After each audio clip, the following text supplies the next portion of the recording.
I have 3 wedges in the bag today by brands that aren't particularly well known for their wedge sets. Which means only one thing. It is going to save you money if you're looking to upgrade or potentially get a new wedge for that bag. Beautiful.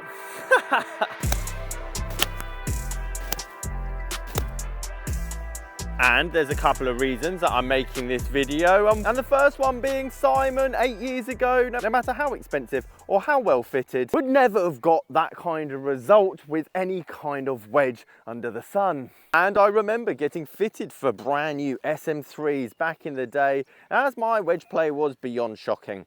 Thins, fats, too long, too short. And I thought if I got fitted for brand new wedges, that's going to ultimately help the game. Oh, chances.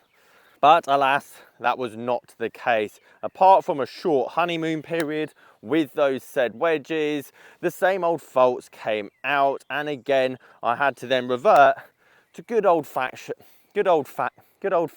if I can say it, practice. And before I show you the 3 brand options I've got here and how great value they are in the second-hand market when it comes to wedges, I must also note wedge fitting does make a difference, but you have to be at a certain level. And I always use the rule of thumb of 10%, maybe 15%. i.e. if you had 10 shots from 100 yards, are you going to hit it within 10 yards of the flag every time? That's the kind of level I'm talking about of a wedge fitting making a difference. Anything less than that, you can make a pretty good estimated guess, because loft is the be-all end-all, especially when you're starting this game and getting the right gapping, i.e. you have a cavity back pitching wedge or sand wedge that goes 90 yards, 100 yards. You need that next wedge, whether it's 48 degrees, 50 degrees, 52 degrees, to then go 80. 75 on a full shot, and then maybe gap one behind that to get out of the bunker, maybe give you a bit more versatility around the green. Which then brings me neatly on to my honourable mentions, such as the Kirkland wedges. And even though I think they're great value, sadly you've got that option of a 52, then 56 and a 60. Potentially you don't even need 3 wedges. And what happens if that 52 in your hand only goes 80 yards and the pitching wedge in your set goes 120 because it's so de-lofted? Great club, great value, but if it doesn't do what you want it to do, then it is a bit of a waste of money. Which then brings me on to grooves, which is always going to be somewhat of a nightmare when it comes to the second-hand market, and potentially a reason to then upgrade to a newer wedge so that you've got nice sharp grooves. But again, 19-year-old Simon with the sharpest grooves in the world would not be able to spin the ball as much as me now, even if that was a blank face. That right there will be very important as we go throughout the video. Starting with my first choice, and this is the cheapest one out of all of them. Even though condition and age will play a part, I'm not saying get the Wilson Staff model. I'm just saying look out for Wilson Staff wedges in general. I'm a big fan of the Wilson Staff, especially as you might have seen my Forge review the other day for £150. And we're talking a good head with good grooves, apart from this one's been somewhat cut away. But as you can see from the shot there, downwind, we've still got a pretty decent level of control. Again, with all of these brands, you're going to have a good selection of different shaft options, even though, to be honest, Wedge Flex pretty much will suit a good portion of you looking at this £30 to £50 price tag. But decent grip, decent shaft, decent head for around the £40 to £50 mark. And again, the argument could be, Simon, I could get a brand new set of Kirkland wedges for the same. And in terms of performance and spin, you know what? I'm going to say they're on a par. But what happens if you only need 2 wedges? Maybe you only need a 52 and a 56. Potentially you need a 48-degree wedge, not a 52 at the start. When you're choosing a brand and choosing individual wedges like this, you can do that. I know that was an awful chip, or I get roasted in the comments. Now for you guys that hit your 7-iron 150, but for some reason can only hit your 50-degree wedge 90 yards and potentially your pitching wedge 120, more often than not, this is the reason why. You come down across the golf ball and then flip your hand so it doesn't go out to the right-hand side like it does with your 7-iron. You do this with your 7-iron, but it's got 30 degrees loft, therefore you're getting enough compression, enough launch, and you get a decent distance.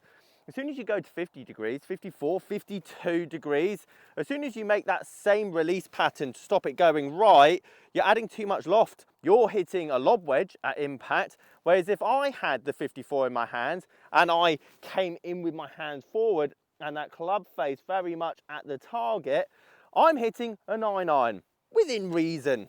Hence why at 150 yards and a 54 degree wedge, tell you what, if I get there, that is phenomenal. There's no chance that's getting there. Oh, okay, a tiny bit short. Again, notice the divot that I've got there. Which brings me on to my next choice, and these were all the rage when they came out. I remember when the MIMs were introduced. And if you watch the channel a bit, you know Cobra doesn't necessarily do that well in the second-hand market, especially when it comes to drivers.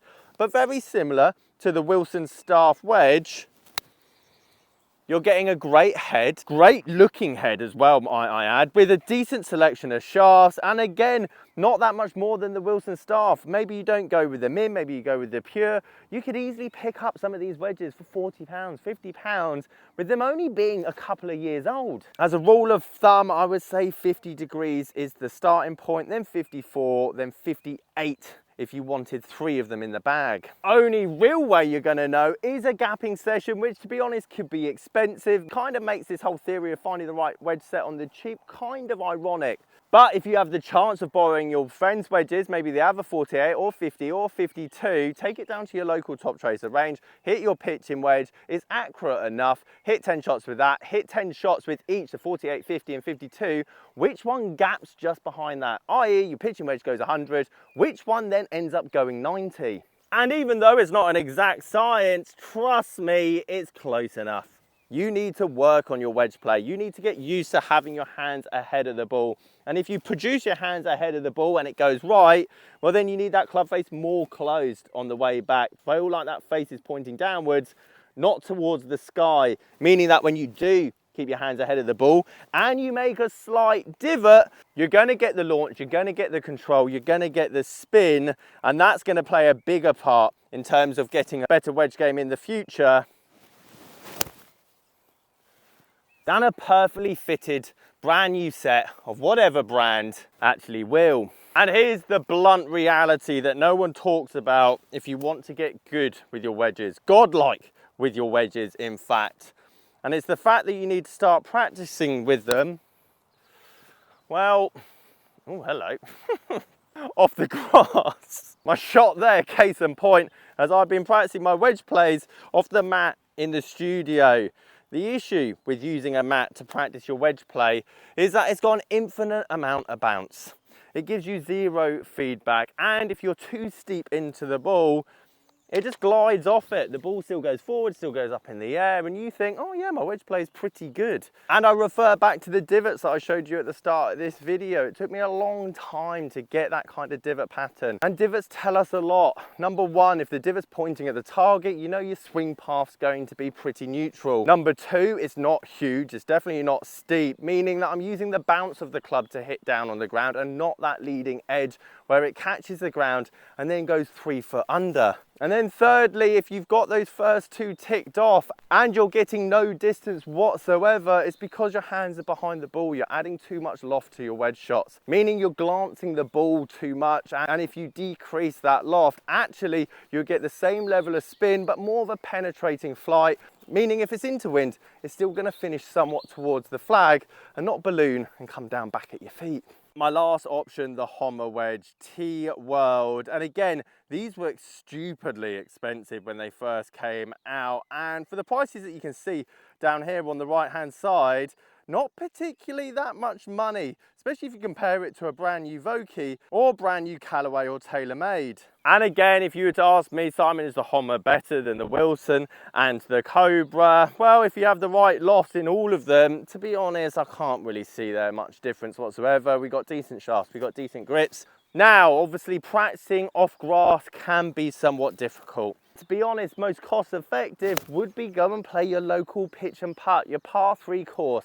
They are so useful to getting better at this game. The greens are tiny, they're not in great condition, they're normally mounded, meaning your wedge game has to be phenomenal. If you can't shoot 1 over, 2 over around your local pitch and putt, where the hole is 80 yards, 100 yards, 110 yards at most, well, to be honest, you don't deserve to have a wedge fitting. You don't deserve to be able to spend £450 on 3 brand new wedges, as your game just isn't quite there yet. Guys, I hope you liked this video, and if you did, you might like this one up here on the right hand side with Jason Day's rather interesting bag, which, to be honest, isn't that up to date.